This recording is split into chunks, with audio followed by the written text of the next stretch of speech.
Et donc vous parliez d'âme sœur tout à l'heure. L'âme Ah sœur, oui, c'est c'est vrai, tiens. justement, l'âme sœur, c'est ce qui permet, c'est quand on a vécu en fait une vie antérieure ensemble et qu'on se retrouve dans cette vie-là en fait. D'accord.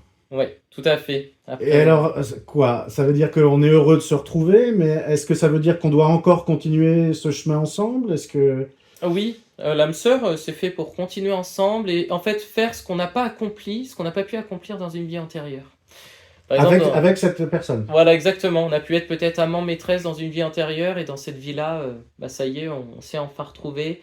Alors les âmes sœurs, ça met toujours longtemps à se retrouver, même dans la vie réelle, parce que bah, l'âme se rappelle de tout. Donc on est toujours dans ce côté où c'est difficile d'avancer sur le cheminement quand il y a eu un passif Oui, et difficile. ouais, soyez plus explicite, c'est-à-dire?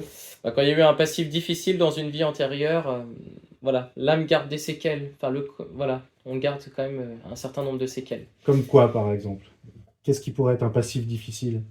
Bah, par exemple, si on a été amant-maîtresse et que la relation ne s'est pas faite en tant que mari-femme, dans cette vie-là, ça va être difficile à accomplir. On va y arriver, mais avec des épreuves.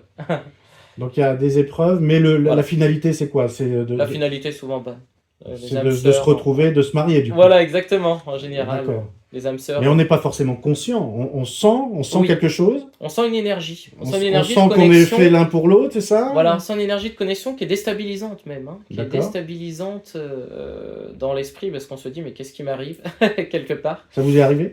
Oui, ça m'est arrivé, oui. Ça m'est arrivé et donc on sent une connexion super profonde et qui fait que c'est difficile. On est heureux alors quand on retrouve cette Oui, personne avec laquelle on est supposé ah, avoir vécu. on est très heureux parce qu'on ressent une connexion magique finalement.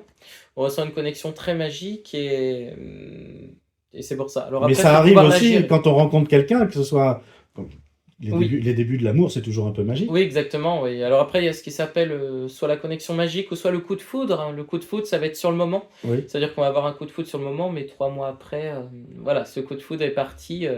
Alors qu'avec son C'est âme sœur, ça dure. alors qu'avec voilà, son âme sœur, c'est vraiment fait pour euh, pour aller de l'avant et pour durer Et là, effectivement en général. c'est pareil. Est-ce que on aura choisi, par exemple, une femme restera une femme dans sa réincarnation, ou est-ce que ça peut être deux hommes, Oui, deux femmes? pas forcément, ouais. C'est-à-dire que si on veut se réincarner dans le sexe opposé dans une vie antérieure, c'est possible aussi.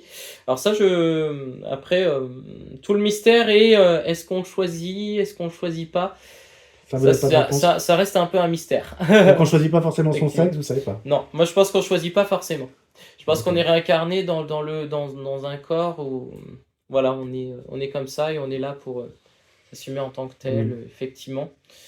Par rapport à ça, c'est ce qui explique que certains se sentent pas bien dans un corps de femme et d'autres dans un corps d'homme.